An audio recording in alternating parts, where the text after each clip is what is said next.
Hello, and welcome back to An Old Man Watches. Today, I'm going to be talking about the 1977 blaxploitation film, The Guy from Harlem.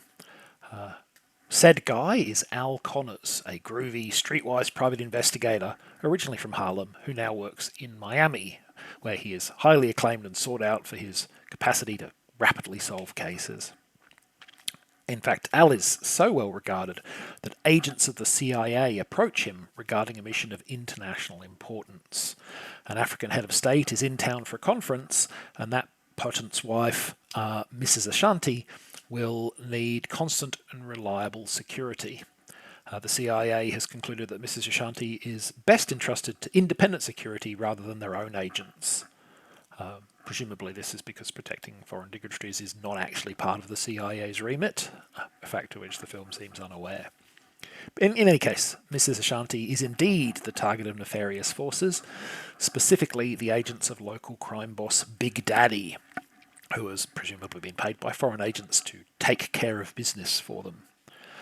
Al, who of course rapidly begins to form a romantic liaison with Mrs. Ashanti, will presumably have his work cut out to keep her safe.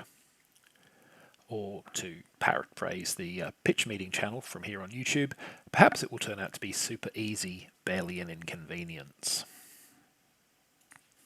The Guy from Harlem is a micro-budget blaxploitation film from 1977, and the leading man is Loy Hawkins, whose only other film credit would be as Migrant Number 2 in a TV movie 3 years later. And if you only really care about whether or not the film is any good, I can tell you right now that the answer is no, it's not on any level. Now, that doesn't mean that it is without any entertainment value, mind you. In fact, if you're a connoisseur of bad movies, you might find a lot to like. Certainly the folks at Riff Tracks decided it was worth the time, and I can't say I blame them. This film has a sort of gormless, inept charm despite its many, many flaws. What flaws, you ask? Well, allow me to explain.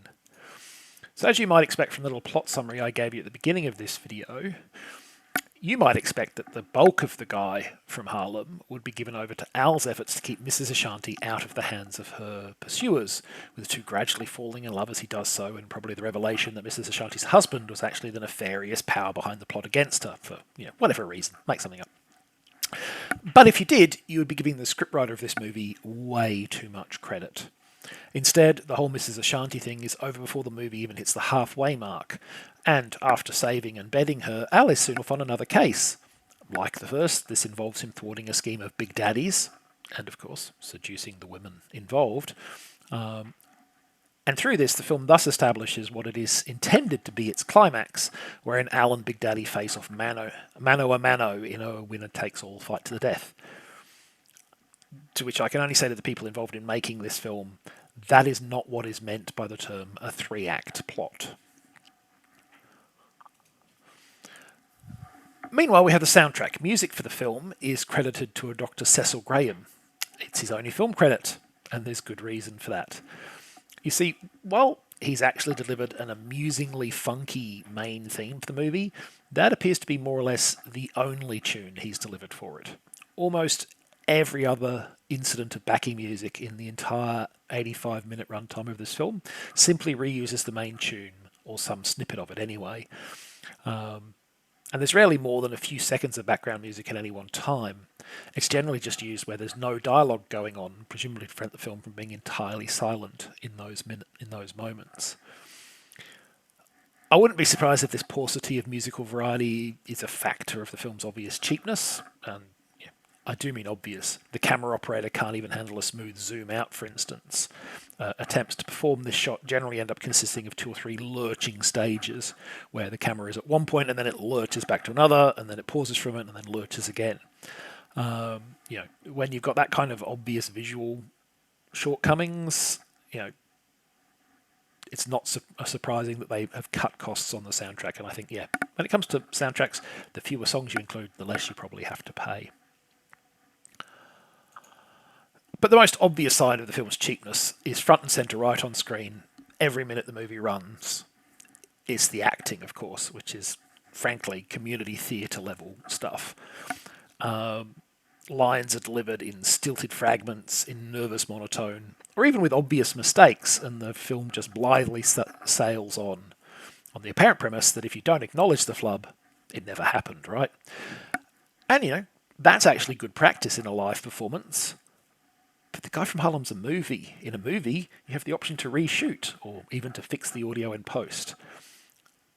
Of course, doing either of those would presumably cost time and money, and the people making this film evidently came from the if the camera didn't fall over, it's good enough school of movie making. So that's The Guy from Harlem. It's not a good movie on any level, but somehow, perhaps because of its flaws, it is mildly charming in a clumsy, PG-rated effort at being a latter-day Shaft. You don't have to take my word for it, though. The film's cheapness included its legal assistance. It was never properly copyrighted, and it's freely available to watch on the Internet Archive.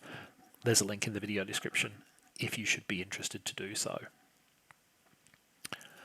Next time, it's Naughty 90s Noir with Wild Things. And we'll also discuss the early 2000s sequels, Wild Things 2 and Wild Things Diamond in the Rough, because they're basically the same film, but bad. But that's next time. Until then, thanks for watching this video, and I hope you enjoyed it.